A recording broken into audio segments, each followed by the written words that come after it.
So Sunday night I was opening my emails and there was an email announcing the speakers for chapel this week, and I opened it and found my name on it. That was exciting. Greg and I had talked about it for months, and so I knew it was coming. In fact, last week over Chapel Snacks we were talking about it, and still it startled me. Does anyone else feel buried in a pile of tasks that makes it difficult to focus? I see lots of heads nodding, and those whose heads aren't nodding probably weren't paying attention to what I was saying because they were thinking about something else.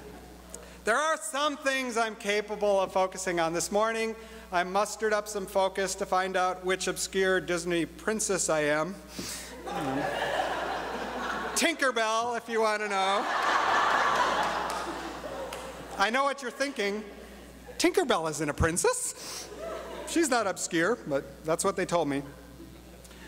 I was able to muster up focus for the first half of the Packer game last week, and you know, it wasn't a very interesting game, unfortunately, but I can get some focus for Mario Kart. I just can't do it for anything important. Yet I keep hearing the voice of Isaiah running through my head. Why do you labor for that which is not bread, and work for that which does not satisfy?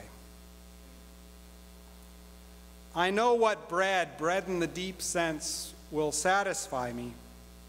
I know what it would take to get there, and then something zips by and distracts me. Have you ever had this experience? Hey, look, a dog. Hi there. Look. My name is Doug. My master made me this collar so that I may talk. Squirrel. Hi there. Just call me Doug. Lots of squirrels running by my office. And so students, I really am trying to get those papers graded. Lana Urbanik, I will get you my list of books for next semester. That's due today, faculty members. And I really want to pull together my thoughts on outcomes, but squirrel! What was I saying? Oh yeah, it's bad enough when I get distracted in my work. But the squirrels also run through the time I set aside just for God to help me focus. Take, for example, the other day at home. I'm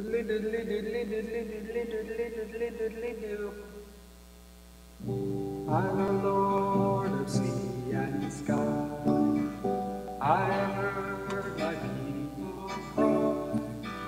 All who dwell in darkness, my hand will save. I made the stars I will make the darkness bright. Who will ever lie to them? Who shall I send?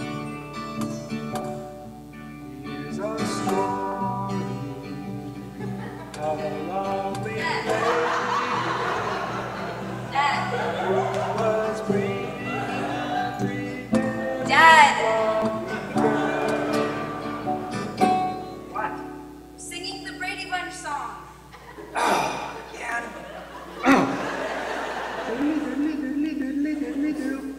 It'll never be the same for you again. Sorry about that.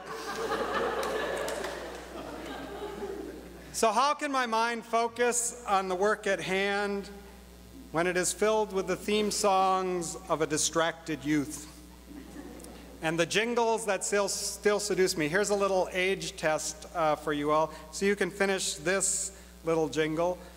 2 all-beef patties, special sauce, lettuce, cheese, pickles, onions on a... Yeah.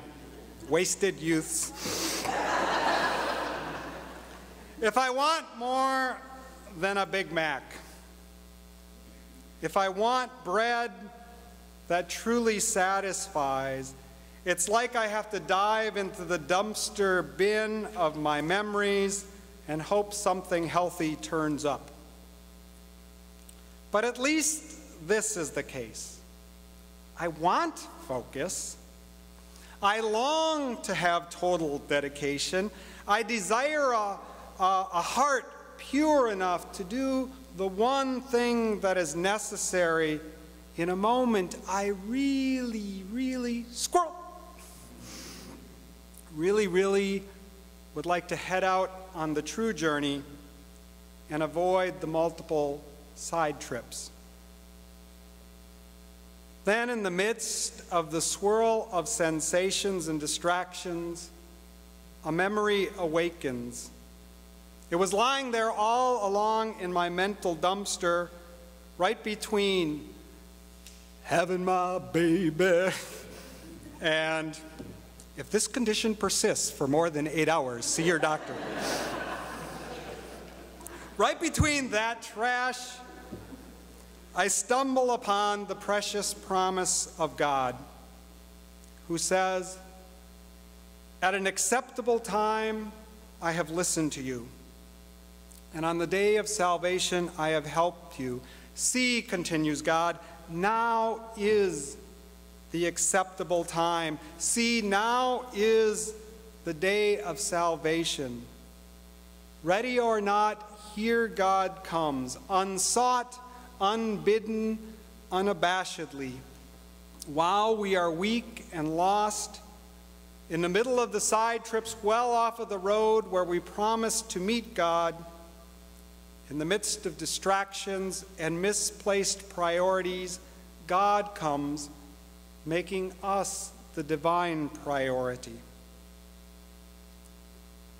God comes to surprise and delight us like a squirrel caught in our peripheral vision.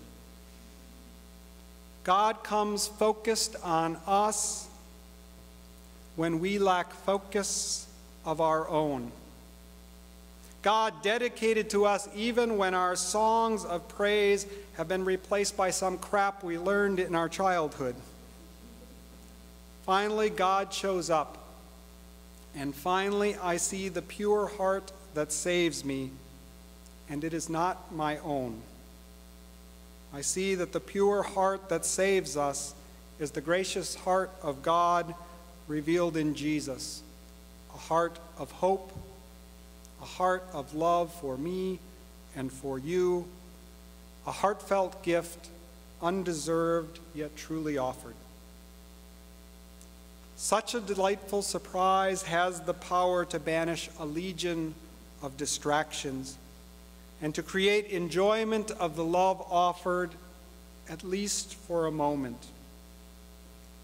And at least for a moment, God's focus on me and you offers us focus, sharper focus in our own life. Focus as God's gift, not as our accomplishment. God's unsought, unabashed, unconditional declaration, "Here I am for you," creates our own echo of that promise. And here I am, Lord, send me. Amen.